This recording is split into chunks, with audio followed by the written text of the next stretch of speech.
Broadcasting live from the Business Radio X studios in Phoenix, Arizona, it's time for Phoenix Business Radio, spotlighting the city's best businesses and the people who lead them.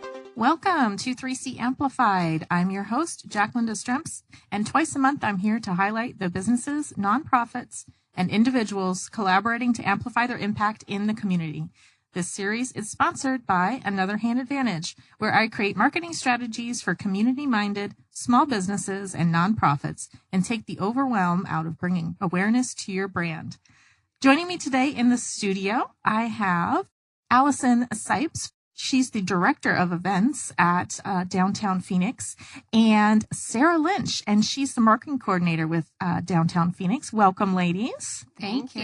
And I'm also joined by Michael Hammett, and he's the Chief Service Officer with City of Phoenix. Welcome, Michael. Thanks for having me. Yeah, I just want to say Chief Service Officers, that sounds like one of the greatest job titles I've seen. It's one of those titles that people say, what the heck do you do? And it really is. It's kind of it's a catch-all for a lot of different service opportunities at the city. It was actually started, the title was initiated by former mayor of New York, Michael Bloomberg. Oh. And he actually created an organization called Cities of Service. Okay. And they've gone around the nation and now the world, and they've installed these chief service officer positions in cities. Okay, well, that's good to know. Yeah, I saw that when I was got your information form and was filling some things out, and I saw Chief Service Officer, and I was like, oh, definitely going to have to bring that one up because I like that that title, and thank you for that explanation. Alison and Sara, why don't we start with the two of you? Just tell me a little bit about what it is that you do for Downtown Phoenix Inc. Sure. So Sara and I run the events department for Downtown Phoenix, and what that really kind of means is we aid others in bringing events to downtown.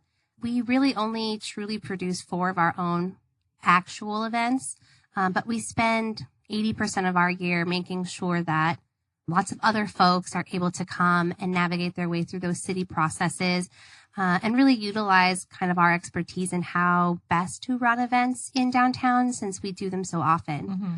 So, we focus a lot on small events that have maybe a couple hundred people all the way up to like the New Year's Eve block party, which had 7,000 people this year. Right. But we're trying to make it as easy and nice and just wonderful for people to come on down and bring them to Phoenix instead of other parts of the valley. Mm-hmm. Yeah. And is that something that's unique then to Phoenix, or, are there other cities that have something similar? Because I'm just thinking, going back to times when I've tried to help or I have coordinated events, it's difficult enough, but then when you have to involve, like a city or something in that space that you're using, it can sometimes become very daunting when you start looking at, do I have to get these permits, and are the streets need to be closed, or where do we park? Where are my people? So to know that service is available to anybody who wants to have an event downtown, I think is really unique. Yeah, it actually is really unique. And a lot of that comes from the fact that Downtown Phoenix Inc. is primarily funded through taxes from the Business Improvement District. Okay. So really it's the businesses and the property owners that are in this certain 90 square blocks, we call it in Phoenix, that pretty much pay for our services. And that is unique to Phoenix. I've never seen another city. I know that there are business improvement districts in other cities, but I don't know that they have the breadth of resources like we do. Mm-hmm. So, for example, Tempe has this really great thing that's called a task force, right? And you present your information packet and they'll walk you through the process, but it's not as personalized as me or Sara coming to a meeting and saying, what kind of event do you want to have? What's your ideal footprint? These are the things that we would change. Now let us help you file all these permits and really act as a liaison between the city and the event producer so that they can focus on other things like ticket sales and actually making their event an event. Yeah, exactly. And Sara, how did you get involved with Downtown Inc.? Since college, I've been doing special events through the student affairs department. And then out of college, I just so happened to get a job with events. And then when I moved to Arizona, Downtown Phoenix was always the only place I wanted to live. So having that event experience, growing up and then stepping out into the real world, I decided, hey, let's see what opportunities there are out there. So I think I got a little lucky. Yeah. That's where I'm at. It's fun and I enjoy it. So Well, and how exciting for you, for somebody who really wanted to live in downtown Phoenix. Now you get to have the events you want there too. Yeah, it's a bonus for sure. Work, live, and play in downtown. I know, for sure. yeah, definitely. So speaking of downtown Phoenix, Michael, I know you did tell us a little bit already about your job title at least, but how did you land as the chief service officer with City of Phoenix? So the position actually came about officially about 2.5 years ago, and that was through a grant, as I mentioned, through Cities of Service. And really, it is about citizen engagement. So it's engaging citizens in service, and this can be everything from volunteering at a park cleanup to being a regular volunteer navigator at the airport. And then we also have national service. We have young people, actually people of every age, but primarily right now, 24 to 25-year-olds that are doing a year of service at the city in various departments, helping to eradicate poverty. So there's all different sorts of levels of engagement that is available. And we have our Volunteer Phoenix program, which I run. And that's really a one-stop shop for people to engage in any way that they're looking to. We send them off to nonprofits. We send them off to wherever they need to be. We're sort of just a connector for them. Right. Oh, that's great. And not necessarily they have to live or work in downtown Phoenix, right? It's across the valley. There's opportunities for them to learn about through.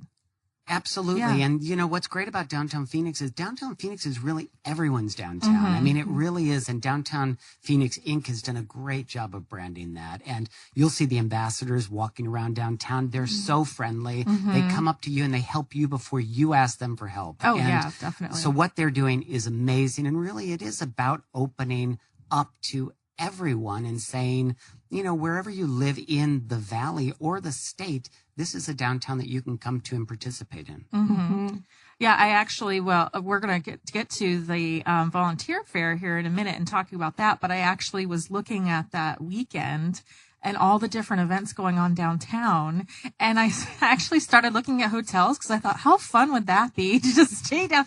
And I've done it before. My husband and I, one year for our anniversary, we booked a hotel room downtown because it happened to be the same weekend as the wine walk. Do it. That's all right. And I thought, why not? I mean, walk around, have some wine samples, get a hotel room and, you know, stay the night and go do the pool in the morning. It was a really great opportunity. So, and again, it is one of those cities where we live in Tempe. It's not like we're that far away, but it was just so much fun to, you know, just take the light rail down there and just make a day of it or 2 days of it, really. And we're all neighbors. I mean, we all go to Tempe too for different events.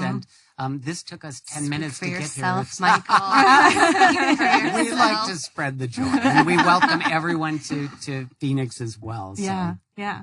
So let's talk a little bit about that volunteer fair, because that's actually what caused me to reach out I think I reached out to Sara. Correct, yeah. I reached out to Sara first. I saw your email address. I saw the volunteer fair coming up on February 10th, and I love to volunteer. I love to volunteer. I love to talk about volunteering. I love to recruit volunteers.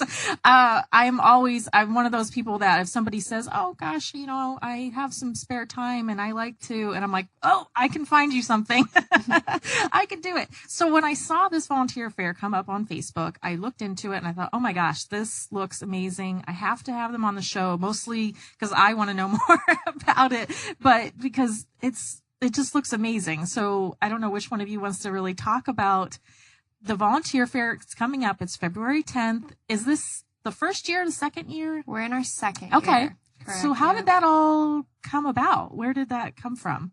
So the volunteer fair is really the brainchild of a guy named Charlie Levy. He runs the Crescent Ballroom, the Van Buren, and Valley Bar in downtown Phoenix.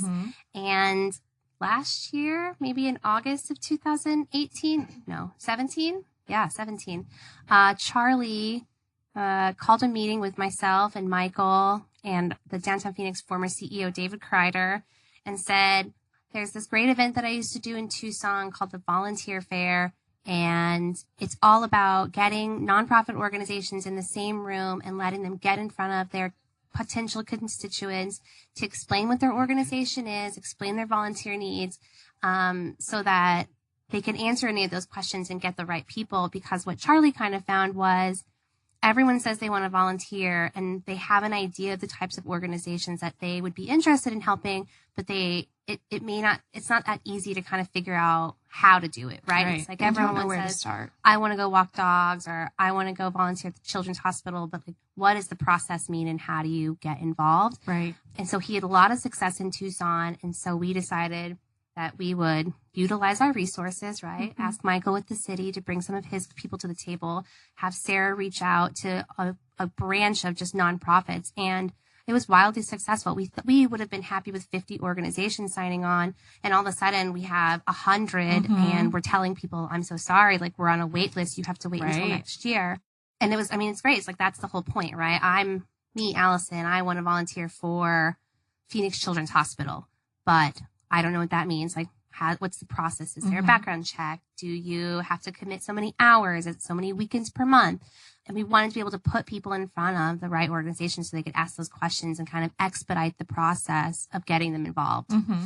And we were blown away. And we were at the City of Phoenix, we were so grateful to be called to the table. And as Alison mentioned, when Charlie Levy came up with the idea, it's not that we were skeptical. It's his ambition to have this big event. We thought, well, in the first year, let's get it up and running.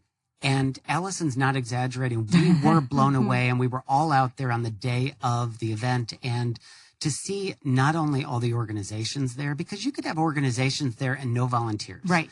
Which would still be like, let's get this up and running. There were so many people that were looking for ideas. That's great. And everybody was collaborative. We sent people from our booth over to Hands on Greater Phoenix if that fit into their wheelhouse in terms of what they wanted to do, or one of the other organizations. And it was tremendous. And it took, I think, a business owner to come and say, I want to do something for the community, truly. And then Alison and Sara and their team really doing everything, marketing and reaching out to everybody possible to get, the biggest turnout. And it was such a great thing to witness and be a part of. Yeah. And going back to you talking about, the different opportunities and how does somebody even go about getting started? A lot of times there's so much information out there, which is great, but it sometimes becomes such a hindrance, especially to somebody who might just be wanting to volunteer for the first time. They haven't done it before. Maybe they aren't familiar with a lot of different organizations. And there's only so much information a nonprofit can put on their website as far as ways to help them. Right. It becomes overwhelming. You don't know where you're supposed to start. So it's kind of like that, analysis paralysis, where you look at too many things and then you just decide, ooh, this is too much work for me right now. I didn't think this was going to be work. And so I think that's what really stuck out to me when I saw the volunteer fair, when I saw, the businesses involved, the nonprofits that were going to be there, is I just thought, what a great opportunity for you as a citizen to go interview these organizations, interview them before they interview you, find out, if it is a good fit, and let them know, you know what, I really only have 2 hours a month. Is that going to be okay? And some organizations might say, actually, we require 5 hours a month commitment, but like you said, Michael, hey, go head on over to the booth on the corner. I know that they're looking for, 1 hour time commitment, or a one-off, time commitment. If there's someone wanting to give of themselves and give their time, there is a place for them. Exactly. Even if it's an hour a week. I mean, you could help an elderly person through the Duet program and connect them to their services and provide that kind of support. And it can just be being a friend. Right. And so there's something for everyone. And then there are people that literally will volunteer 20 hours a week regularly. They never miss a shift. Right. And you would think that it was their full-time job. Right. And I love what you said, Jacqueline, about the fact that it shouldn't be a ton of work at the beginning. It should be fun. I mean, volunteering, you are doing a service, but ultimately you're wanting to enjoy yourself. And if you don't, you're not going to stay. So this volunteer event that Downtown Phoenix Inc. puts on, again with Charlie Levy from the Van Buren, it's a great opportunity. It's fun. If you haven't been downtown to the Van Buren, it's a way to experience this and be in a place where people are just having a good time. It's February 10th. Am I getting the date right? Correct. February and that's from 10th. 11 a.m. to 3 p.m. Yes. Internally, we refer to it as speed dating for nonprofit work. Just you've got 30 seconds. What's your pitch, and what do you really want from me? Yeah. Right. And the city of Phoenix will have everyone from our police reserves, which are sworn volunteer officers, so that's a very, that's a commitment. Right. And that's someone who is sworn. They go through training, but we'll have COPS programs where you can be a neighborhood patrol member, Phoenix Fire CERT program that's providing some specially trained support, but youth and education tutors, right? Everything you can imagine. I know. I was looking at a list of some of the organizations that were going to be a part of it, and I know we can't by any means name off all of them, but I loved the variety because, like, we were talking about, there's something for everyone. I think pretty much any interest that you have, you can probably find a nonprofit there that is going to benefit from what you have to give. But I love that there's something along the lines of, even for the form of commitment that goes into it. So for somebody looking for maybe something, I want to knit caps for babies in the hospital, and that's on your own time in the comfort of your own home, all the way up to if you want to volunteer with police force or fire, that's something that's available for them too. With a badge. Yeah. Ooh, and a badge. And they really enjoy it, and they're doing that out of service. Right. Some of them myself. Is everything taking place at the Van Buren? Is that where all of the nonprofits will be? They'll have their booths? Correct. Okay.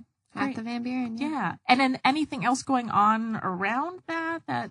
So we are taking over 4th Ave between Van Buren and Monroe, essentially, to expand our footprint from last year, because we had just this exciting, overwhelming response from more nonprofits this year. We were like, oh gosh, we definitely want to expand our space in order to accommodate those nonprofits, because they're all excited. Yeah. So. Oh, I can imagine. Yeah. So back when I used to work for nonprofits, and whenever we had a booth type event, I was always the first, like, me, I just loved that way of interacting with people, and especially if it meant, we're looking for volunteers, or when I worked in foster care and we were looking for, foster families, just being able to have that one-on-one time to talk with them and really share exactly what it is, we were looking for, and being able to give them some realistic expectations so that we knew that when they did decide to sign up, we already knew a little bit about what their commitment was like. Well, and the great part about this event is that Charlie, he really wanted to make it as accessible as possible for all nonprofits. So we don't charge anybody. We don't charge the nonprofits to be there, unless they want a rental table, or like if they need infrastructure from us, we just charge them whatever we're being charged. We don't ask them for any money to come out, and we don't charge the attendees either. So the point is to make it as accessible to everyone, and community driven. Yeah, build that community. It's really cool. Last year, not only were community members networking with these nonprofits, the nonprofits actually got to meet other nonprofits and businesses that they might not have known about, to find out about volunteer opportunities. Like somebody working for an art organization wants to volunteer at like a children's hospital. They'd go over and talk and chat. So it was really just inspiring to watch it all unfold.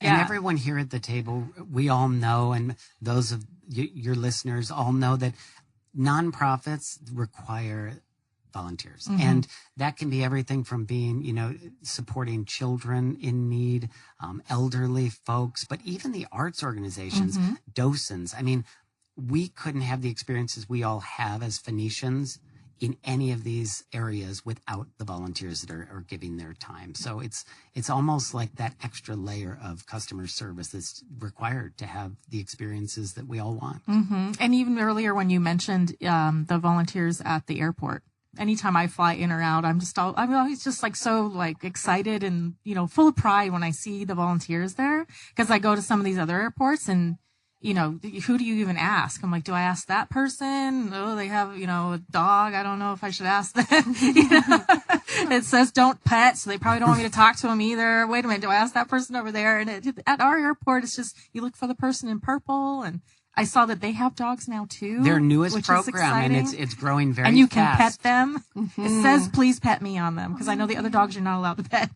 It's tremendously popular, and it's growing, and people want to bring their pets down there, and it creates support for people that maybe are afraid of flying. Yeah. Well, Is that what they're there for? Are they therapy dogs? They can be Stress they relievers? can be anything, but Yeah. yes, Who they doesn't wanna are pet a poop? trained therapy dogs.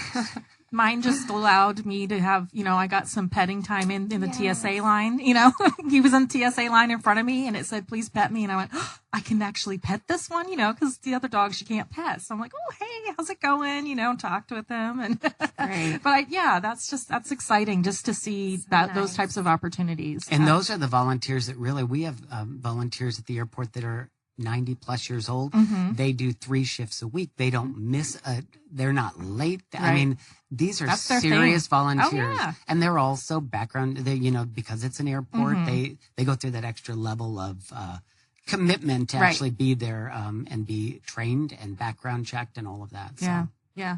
Like I said, we can't mention all of the nonprofits that are going to be there, unfortunately, because there's just so many. I was looking through the list and quite a few of them actually have had on the show. So that was exciting to see that they got involved. But what are some of the nonprofits maybe that I'm putting you kind of on the spot, which I don't like to No do, worries. but any nonprofits that are coming out this year that you're really excited to see there? I mean, honestly, we're excited to see every single nonprofit that signed up. ArtLink. Okay. We do a lot with ArtLink. Our organization does. So they were there last year. They're going to be here again this year. I'm excited for Rage for Charity because their messaging is so fun and it's literally all about getting millennials involved Okay. in taking action for the voice that They have. Right. Their voice. Yeah. Okay. And that's not, and going through the list, like I said, quite a few of them I was very familiar with, but I'm always excited when I look at a list of nonprofits participating in some type of an event because I get to learn about new nonprofits. And so at the very least, even if you're not going down there to look for a volunteer opportunity, at least going down just to even check out what are these nonprofits doing in the community. Yeah, I think that's the best part about this. We have the big, well-known ones like Planned Parenthood, ArtLink, Arizona Hemophilia Association, and then we have small ones like Rage for Charity or Read Better, Be Better. Food Not Bombs is one that's really cool too. I've actually run into them just like taking my dog for a walk there. They usually hang out at Hans Park in downtown and they take food from restaurants that the restaurants are going to dispose of and they create vegan meals for people that are hanging around at the park. Oh, wow. So it's literally all volunteer based. This is an organization that people just that like to cook and like to share meals with others, and they do. So they're going to be there. They were not there last year, so we're excited to have them there this year. Oh, Yeah. good. Yeah. And this event also allows nonprofits to work together. They get to meet each other, and that's Absolutely. collaboration. Yep. And I love it's that. a great sharing opportunity. Yeah, I love that because, the more that they can work together, the easier it is for them to grow and get their mission out there and not have to rely on, some of the other opportunities that maybe they would have to, pay for. Or like you were mentioning, if a volunteer isn't a good fit for one organization, being able to send them to another just because what it is that they're looking for, and being able to pass that along to them.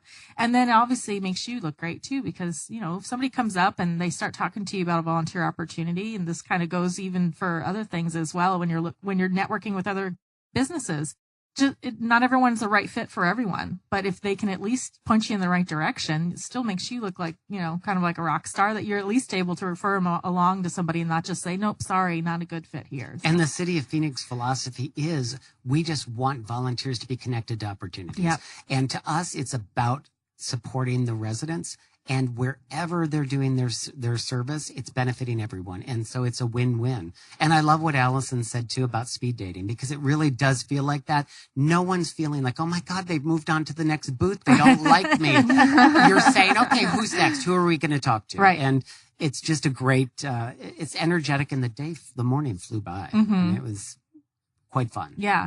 And again, going back to, even if you're not looking for a volunteer opportunity, or you're just thinking, ooh, I don't know that I really have that kind of time, just going down, again, learn about the different nonprofits. Some of them may be of service to you or somebody you know. Maybe you're looking for some place to allocate your Arizona tax credit dollars, and you're looking for a nonprofit that you want to maybe donate to this tax season. Just a lot of different opportunities that I can see coming from this, and really being able to just be exposed to so many nonprofits all at one time. obviously, people will probably want to go on to their websites afterwards and take a look and learn some more. And that might be where they fill out an application. But just having that opportunity to talk to somebody, one-on-one at the volunteer fair, I think is just awesome. And it's a new year. Everyone wants to take on their New Year's resolutions and getting more involved and meeting new people. It's a fun event, and people should come down. No one's going to pressure you into volunteering or signing up. Like you said, I love what you said, Jacqueline. It's a chance to just see what's out there. Absorb it. Think about it. Go to the websites. It's building awareness, and that's what Downtown Phoenix Inc. and the Van Buren are doing, which is year 2, it'll be bigger and better. And Alison and Sara said that there's a waiting list, which is amazing. A quite lengthy waiting list. We wish we could get everyone in maybe next year. Right. Yeah. Well, that's why I asked if it was just at the one location, because when I started looking at the list, I was like, oh my gosh, where are they fitting all these people? Yeah. We're indoors, outdoors, patio, parking lots. Yeah. Oh, good. We're fitting in as many people as we possibly can. So before the show started, you guys actually mentioned something interesting. You said that we were doing a quick little speed round here of what's your favorite month kind of thing, and to do a mic check. And you mentioned that June is your favorite month because it's the only month you have off, because Downtown Phoenix Inc. works on how many events? We touch at least 20 major events. Yeah. That's not to say that that's just Sara and myself. Outside of us, there's a marketing department. I think we say 288 a year we're involved in some way, but 20 of them, Sara and I are hands-on, kind of hands-on managing in some way or another. Yeah. It's a lot of fun. I don't want to discredit that. Yeah. We have so much fun. We also need volunteers all the time. We do. Folks. Yes. Oh, good to know. We love event help. Yeah. We love people that come and set up, and you get to go to the event for free. Right.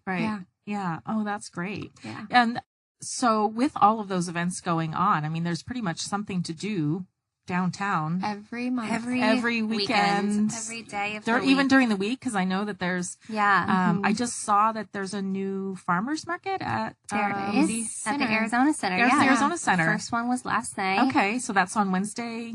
Yeah, Wednesday night. I know, I'm like, what day Our is it? social media coordinator was on site taking some great. Instagram stories down there. It looked really great. They had some really nice.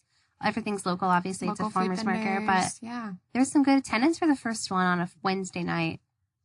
Yeah, it looked like it was a lot of fun. Yeah, I mean, if you're ever looking for something to do in downtown, we put out the What's Happening guide. Okay. This gentleman named David Stevenson painstakingly combs through everything that's happening in downtown. Every event. Puts together this very well-rounded, inclusive calendar of events. And then each week he produces the What's Happening guide and highlights 3 or 4 pages worth of things that are just happening that Monday through Sunday. Oh, wow. Yeah, there's a lot.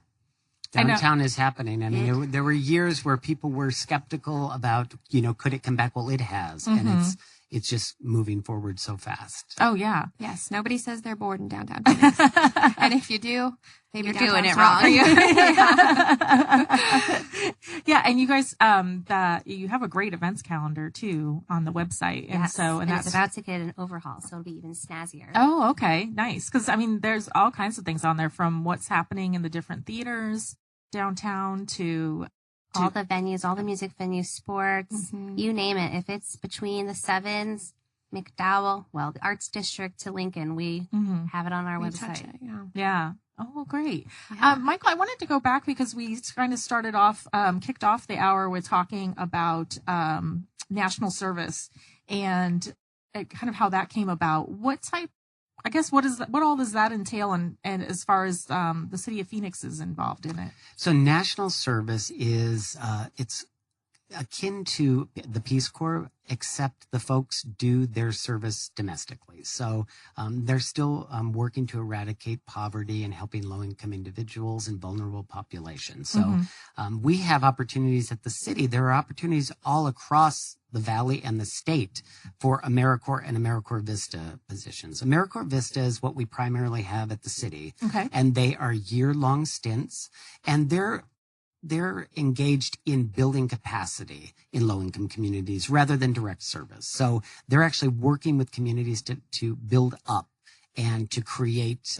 processes in their community, to engage residents in volunteering in their own communities. So we have them in every department, from the mayor's office to council to our housing department. They're doing tree shade projects. They're doing a program called Love Your Block, which is in our neighborhood services department, and that's offering mini grants to low-income communities to do projects in their neighborhood that they want to see. Oh, wow. So we're not telling them what to do. Right. They're telling us, and we're funding them. Oh, so wow. It's a great opportunity. We work through an organization called Hands on Greater Phoenix. They help us actually onboard the Vistas and support the Vistas. And it's just a great opportunity. Right. And so how does somebody become involved with those types of opportunities like the AmeriCorps and AmeriCorps Vista? They can check out our website. Okay. It's phoenix.gov/volunteer. And we have everything about volunteering, Love Your Block, and our Vista program. Or they could go to Hands on Greater Phoenix and check out what's available valley-wide. Yeah, I thought that was interesting when I was doing my poking around to before today's show. I guess I just never realized of all the volunteer opportunities that were available with the City of Phoenix. I started looking through, like I said, I'm addicted to I'm like, oh, what is there to do? We have about 40,000 volunteers a year, wow. contributing about 550,000 hours. And when I first started and they were talking to hundreds of thousands of hours, I thought it was a typo. And we've grown it every year over the last 5 years. And that is just the dedication of the residents that want to give back. We're 550 square miles. So there are volunteer opportunities all across the city, right, in places you wouldn't even think. So what do you think makes it so popular? You talk about all the volunteers and the hours that they're putting in. What do you think makes it so popular for them? That's a great question. What we find is people want to be connected to their community. So oftentimes volunteers are doing their service right in their neighborhood, whether it's at a community center, a senior center, the fire department, at the branch close by. So they're tutoring in a school that's in their community. That it's a connection and it's giving back. And it's also, it gives people the chance to be social. Right. So we have volunteers of all ages, and we love our senior volunteers because they just really are dedicated to actually serving because they want to serve. Right. Yeah. And one of our newest programs, we're relaunching the Citizen Forester program, and that is to support our tree and shade master plan. Okay. We have a goal of 25% shade canopy in the city by 2030. Oh, wow. And this is a huge effort, and Downtown Phoenix Inc. has been involved with that as well. You'll see them planting trees along some of our roadways, but we can't do it all. The city can't. Downtown Phoenix Inc. can't do it. It takes volunteers and it takes residents. So Citizen Forester shows people how to properly plant, be in compliance so the trees won't be, get in the way of power lines and things like that, and maintain them, picking the right trees for the right location. It's a great program. Michelle, our volunteer facilitator in Volunteer Phoenix office, is leading the way on this with our parks and neighborhood services departments. Sounds like we need to have an Earth Day event, Michael. And that's something we're talking about with Keep Phoenix Beautiful right now. So, that's great. Sara and I have some openings. We'll help you. Yes, this is perfect. We will look at something and make it even bigger and better. We love trees. We do. Let's do it. And Mother Earth. And we can't plant enough, but it's important to know what you're planting. And we work with arborists and, at the city and outside, other nonprofits, because it's great to say, let's plant trees. But if you don't do it right, you don't pick the right tree for the right location, you run the risk of it not being sustained. And but we're hearing like what, Alison just said, people love trees. We want more. Right. This is a volunteer opportunity that people are just clamoring for. Well, I was just thinking, and this goes for really any volunteer opportunity. It's a lot of volunteer opportunities you look at because you may already have a skill and you say, "Ooh, what I already know could be beneficial to you." But a lot of times too, look at it as you could be learning a new skill. So for somebody who maybe kind of, has a little bit of a green thumb or wishes they had more of a green thumb, what an awesome opportunity for them to learn more about what types of trees to plant, how to plant them. You're volunteering your time and you're getting, free education out of it. I love what you just said. That is the key right there, because if you were an accountant for 30 years, you may not want to account anymore, ever again. We have a VITA program that does volunteer tax preparation. Right. And we get people that have never done that before that say, this would be great to become a certified tax preparer through this volunteer program. The citizen forester, you become a certified citizen forester. So that's like something, it's a badge of honor that you can say, I'm trained in this and I'm certified. Another badge. Another badge. Is there an actual badge or? There will be. Can we get enamel pins? That would be great. We need funding for that. Well, if anybody would like to create and help pay for the official badge, aka enamel pin, we fully support your decision. Yeah, we're all on board. We're all on board for that. That's exciting. And that was actually something I meant to bring up before too. It's one of the things that I mentioned. I love volunteering, and one of the things I've liked most about it is I just love learning new things. I love gathering information. I love learning new things. And for me, volunteering, I love to give back, but it's also a really great way I've found to learn new skills, to maybe do something that I wouldn't normally get to do in my normal life. Like years ago, I volunteered to be a dog walker. And I didn't have a dog at the time and was like, that's a lot of work to have your own dog, but I can go walk these dogs. Rent a dog. Yeah, it's like rent a dog. Yeah, so I like for people to look at it that way too. I've also just met some really great people through volunteer opportunities that I've had. One of my very first shows here actually at 3C Amplified, I had Kim Tarnopolsky on. She and I met when we were volunteering for the Super Bowl host committee back in 2014. What became of that is we never knew each other before. We both happened to just, after a couple of volunteer events that we showed up at, I was like, hey, I keep seeing you at these events. Oh, me too, We had to carpool one day out to the stadium. We both live in Ahwatukee, Tempe. And we were like, hey, we don't want to both drive out there, so let's carpool.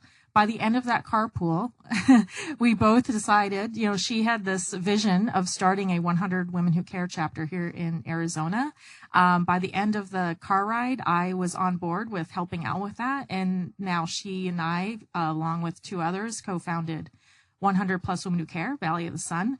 And since our first meeting in 2015, we've raised over $350,000 for local nonprofits. All of that came from me meeting another volunteer. So just the things that come out of these volunteer experiences, I know for a lot of people, some people do it because they don't want any recognition. They just want to know that they're giving back. Other people do it because they would like a little bit of recognition, and there's nothing wrong with that. They want to feel good about what they're doing. I encourage you, if you're a type of person who just likes meeting new people and having new experiences, jump into a volunteer opportunity, because it's amazing the types of people that you'll meet and possibly would not have met otherwise. And I would say for people that don't like to meet people and have a hard time talking to people, it's a good way to lightly start expanding your horizons. I'll give you an example. My boyfriend is an introvert. He has a very hard time, his anxiety, like meeting new people, approaching new people, whatever. But he thought it would look good on his resume to volunteer. He's in the Fire Academy program, so he thought maybe he'll become a big brother to somebody, because that will seem very attractive to a fire department, right? But what ended up happening is he made like this lifetime friend, and this little boy who's like 13 and has entered into the Big Brother program because he also had a hard time with anxiety and talking to strangers and like making friends. And so it's been kind of interesting to watch these two kind of grow together, right? And now they both, like the little boy like has more friends at school, like my boyfriend has more friends like, in the fire program. And like I really think it's because they both were like, okay, like, hi, how are you doing? Oh, that's cool. And they went through this awkward, shy phase with each other until the point where now they're like little big brother and little brother, which is very cute. And everyone should join that program, by the way. Yes. Shout out to Big Brothers Big Sisters of Central They'll be Arizona. There. But that's the thing is, like, I think volunteer opportunities is that it's a nice way where it's like everyone's here for the common cause. So if you have that maybe anxiety of talking to people for the first time, like this is a nice get your feet wet, no pressure situation. It's also a really good resume builder. Right. So I know that I talked about getting into events via college. Well, I wasn't paid to do the student affairs events. Right. But it looked so good on my resume that when it was my turn to get out into the adult world, organizations saw that I already had that experience. Right. And that was because I volunteered my time. One, because I'm also a pretty awkward person and didn't know how to make friends. She totally is. So I made friends by hanging out in the student affairs office, and I realized that I really liked putting on these events for my fellow college students, and added that to my resume, and that's how I ended up where I am today. So, And here you are on the radio and now. here I am on the radio now. The shyness is gone. Yeah. Well, if we just turned like a camera on you, then that might be, yeah, I know, I'm the same way. Then I would probably cry. Yeah. Cindy Brady moment, right? With the red flashing light. Oh God, no. Did I date myself? I got it. Yeah. I didn't. I'm sorry. Yeah. So I encourage people of all ages. Yeah, ASU students, listen up. Listen up, Yeah. ASU Need some students. It volunteer really, credits. really matters. Think about your resume and think about volunteering is such like a good, warm-hearted place to start. Right. So. And, it goes back to, it's that catch-22 sometimes when you're looking for a job and they say, well, but you don't have any experience. And you're like, but how do I get experience if I don't get the job? Right. And volunteering, again, it's a great way to get some of that experience, advanced Yeah. management experience. Oh my gosh. I've Absolutely. been involved in so many events. I've never once taken a class on events management or anything. And Me neither. I've been a part of so many events, and it's because of, Right. through volunteering. Absolutely. And it's something that I've used in my own business. When I'm planning events for myself, for my clients, it's information that I still go back to, and I'm like, think back to it going, I've never once been paid to create an event, but I've created so many Right. events through volunteering that's where I got my experience from. Yeah, it's things that you enjoy doing, and you don't realize that. Oh wow, I am gaining that experience. Right. This is gonna net me something big in the long haul. And what we love to So- see is parents bringing their children out, Yes. or caretakers, whoever the guardian is of the children, bringing them out, letting them see what service is and what it feels like. And what we find is that those young people end up staying in programs without their parents. Right. Right. They come in and do a parks cleanup or something like that. And the next thing you know, the young person, a couple years go by and they're, volunteering at the parks department as a little league coach or something like that. Yeah. So it really is, they feel what it feels like, and it feels good. And again, a great event to come to if you do have kids and you're looking for those types of opportunities, because not all volunteer opportunities are suitable for children. A lot of times there's nonprofits just for whatever reason are not able to accept kids under 18, so this would be a great way for you to find the ones who do. Believe me, they will be, shouting from the hey, no kids over here. Cause a lot of times people just think, oh, my kids can't volunteer because I talked to this one organization and they said no kids under 18. Right. But take your kids to this event, bring the whole family down, and you can all kind of learn about that experience together. And there are a lot of organizations that will allow 15 or over with the parent's signature, or if they're under 15, if the parents are there with them, Right. monitoring them. So that's a great point. Yeah. I mean, you don't want to be discouraged and think that there aren't opportunities. Some organizations have liability Right. reasons, and it's about the safety of the children too. Right. Yeah. The volunteer fair is definitely for people of all ages. Yeah. So. Great.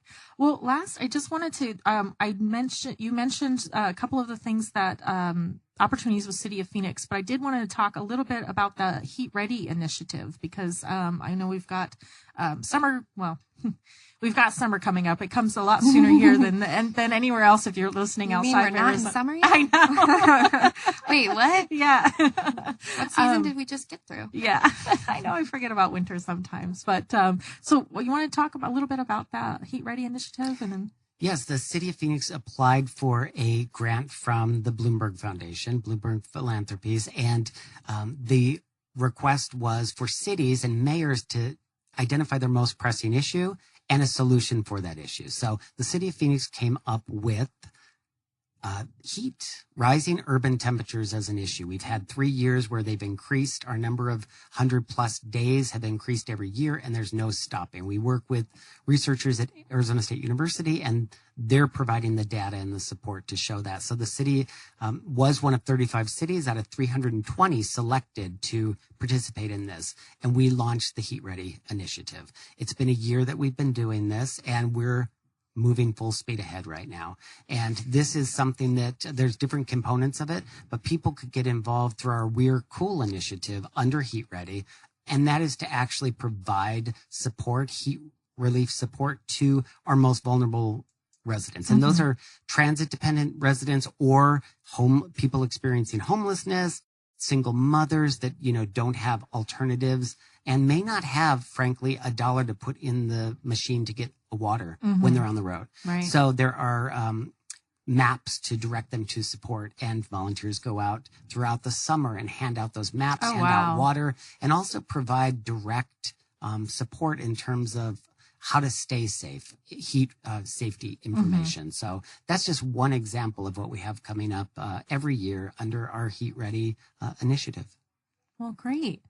Well, I want to thank you all just for everything here. I mean, again, it's one of those topics that I love so much and could talk about all day. And again, I wish we could mention every single nonprofit and a little bit about what they have to get some more people to head down and check them out. Just take our word for it. Check out the Facebook event. I know that keeps popping up for me. And check out the website. And I'll give you all a chance to talk a little bit about websites and how to get involved here.